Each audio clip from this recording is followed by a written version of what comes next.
রাজনৈতিক বাস্তবতায় বাণিজ্য সম্পর্কেও অবনতি হয়েছে মিত্র দেশ ভারত ও বাংলাদেশের। তার সবশেষ সংযোজন পণ্য রপ্তানিতে ভারতের স্থলবন্দর ব্যবহারে নিষেধাজ্ঞা। তবে এ ব্যাপারে আনুষ্ঠানিকভাবে অবগত নয় বাংলাদেশ, এমনটাই জানিয়েছেন বাণিজ্য উপদেষ্টা। তার মতে এমন সিদ্ধান্তে ক্ষতিগ্রস্ত হচ্ছেন বন্দর সংশ্লিষ্ট ভারতীয় ব্যবসায়ী ও শ্রমিকরাই। আরও জানাচ্ছেন ইমতিয়াজ আলম। বাংলাদেশ থেকে তৈরি পোশাক, প্রক্রিয়াজাত খাদ্য ও প্লাস্টিক সহ ৬ ধরনের পণ্য রফতানিতে কয়েকটি স্থলবন্দর ব্যবহারে নিষেধাজ্ঞা জারি করেছে ভারত। শনিবার ভারতের বাণিজ্য ও শিল্প মন্ত্রণালয়ের অধীনস্থ directorate general of foreign trade এ সংক্রান্ত একটি নির্দেশনা জারির পর থেকেই এটি কার্যকর করা হয়েছে। সম্প্রতি বাংলাদেশ সমুদ্র বন্দর ও স্থলবন্দর দিয়ে ভারতীয় তুলা আমদানিতে নিষেধাজ্ঞা আরোপের পর পাল্টা নিষেধাজ্ঞা আরোপ করল ভারত। দেশটির কেন্দ্রীয় সরকারের পক্ষ থেকে জানানো হয়েছে, বাংলাদেশের তৈরি রেডিমেড গার্মেন্টস, ফলের স্বাদযুক্ত কার্বোনেটেড পানীয়, প্রক্রিয়াজাত খাদ্য সামগ্রী সহ অন্যান্য পণ্য আসাম, মেঘালয়, ত্রিপুরা ও মিজোরামের কোনো স্থল কাস্টমস স্টেশন অথবা ইন্টিগ্রেটেড চেকপোস্ট ও পশ্চিমবঙ্গের চেংরাবান্ধা ও ফুলবাড়ী কাস্টমস স্টেশন দিয়ে প্রবেশের অনুমতি দেওয়া হবে না। তবে বাংলাদেশ থেকে মাছ, এলপিজি, ভোজ্য তেল এবং চূর্ণ পাথর প্রবেশের ক্ষেত্রে নিষেধাজ্ঞা প্রযোজ্য নয়। এছাড়াও নোটিশে আরও জানানো হয়েছে, বাংলাদেশ থেকে আসা রেডিমেড পোশাক কোনো স্থলবন্দর দিয়ে ঢুকতে না দেওয়া হলেও মুম্বাই এবং কলকাতার সামুদ্রিক বন্দর দিয়ে ঢুকতে দেওয়া হবে। এছাড়াও যেসব পণ্য ভারতের মধ্য দিয়ে নেপাল কিংবা ভুটানে যায়, সেসব পণ্যের ক্ষেত্রে এই নিষেধাজ্ঞা কার্যকর হবে না। জারি করা নির্দেশনা অনুসারে ভারতে কোনো স্থলবন্দর দিয়েই বাংলাদেশ থেকে কোনো ধরনের তৈরি পোশাক আমদানি করতে পারবেন না ভারতের ব্যবসায়ীরা। এসব পণ্য কেবল নবসেবা এবং কলকাতা সমুদ্র বন্দর দিয়েই আমদানি করা যাবে।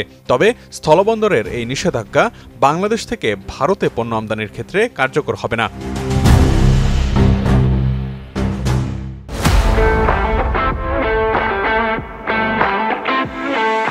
এদিকে বাংলাদেশ থেকে বিভিন্ন পণ্য আমদানি রপ্তানিতে যে নিষেধাজ্ঞা দেওয়া হয়েছে, সে বিষয়ে এখনও আনুষ্ঠানিকভাবে কিছু জানে না বাংলাদেশ সরকার, এমনটাই জানিয়েছেন বাণিজ্য উপদেষ্টা Sheikh Bashir Uddin.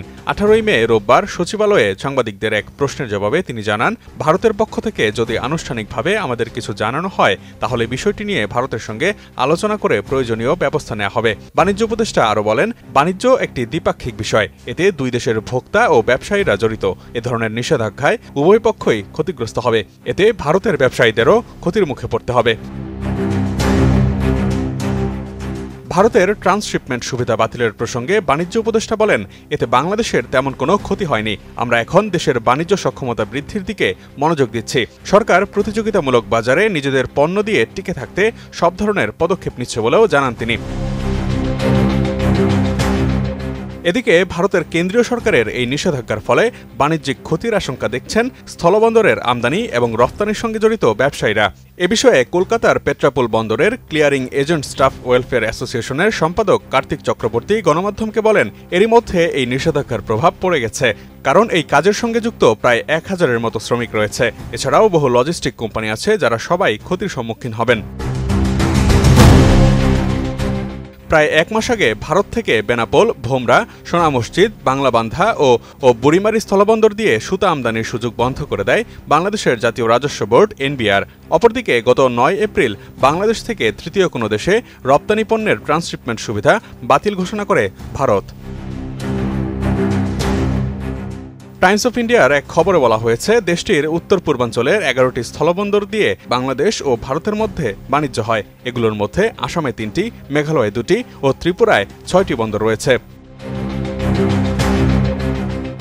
Imtiaz Alam, desk report, ATN news.